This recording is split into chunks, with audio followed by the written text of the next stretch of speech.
Janvi Academy founder, MD, CEO, coach. Proud of her. She is joined and she has achieved one milestone. Next 1 year. Definitely sir. ನನಗೂ ಈ ಒಂದು digital ಮೀಡಿಯಾಗೆ ಬರಬೇಕು, ಮುಂದೆ ನಾನು ಇನ್ನೂ ಒಂದಷ್ಟು ಜನಗಳಿಗೆ ರೀಚ್ ಆಗಬೇಕು, ಟ್ರೈನಿಂಗ್ನ ಜಾಸ್ತಿ ಮಾಡಬೇಕು, ಸ್ಕೂಲ್ನ ಬ್ರ್ಯಾಂಡ್ ಮಾಡಬೇಕು ಆ್ಯಂಡ್ ಫ್ರ್ಯಾಂಚೈಸಿಸ್ನ ಸ್ಟಾರ್ಟ್ ಮಾಡಬೇಕು ಅಂತ ಯೋಚನೆ ಮಾಡ್ತಾ ಇರಬೇಕಾದ್ರೆ ನನಗೆ ಸಿಕ್ಕಿದೆ BTA. ಸೊ BTA ನಾನು ಪ್ರಾಪರ್ ಗೈಡೆನ್ಸ್ನ ಕೊಟ್ಟು ನಮಗೆ ಟ್ರೈನ್ ಮಾಡಿದ್ರು. ಅದಾದಮೇಲೆ ನಾನು ಇಮಿಡಿಯೇಟಾಗಿ ಏನೂ ಯೋಚನೆ ಮಾಡಿಲ್ಲ, ವಿತಿನ್ 2 to 3 days ನಾನು ಡೈಮಂಡ್ ಮೆಂಬರ್ ಆಗಿ ಜಾಯ್ನ್ ಆದೆ.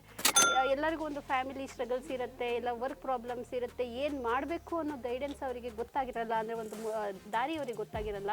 ಅದಕ್ಕೆಲ್ಲ ನಾನು ಕೊಡ್ಬೋದು ಅಂತ ಮತ್ತಷ್ಟು ಸ್ಟ್ರಾಂಗ್ ಬಿಲೀಫ್ಸ್ನ ನನಗೆ ತಂದುಕೊಟ್ಟಿರೋದು ಎಗೈನ್ ನಮ್ಮ ಸರ್.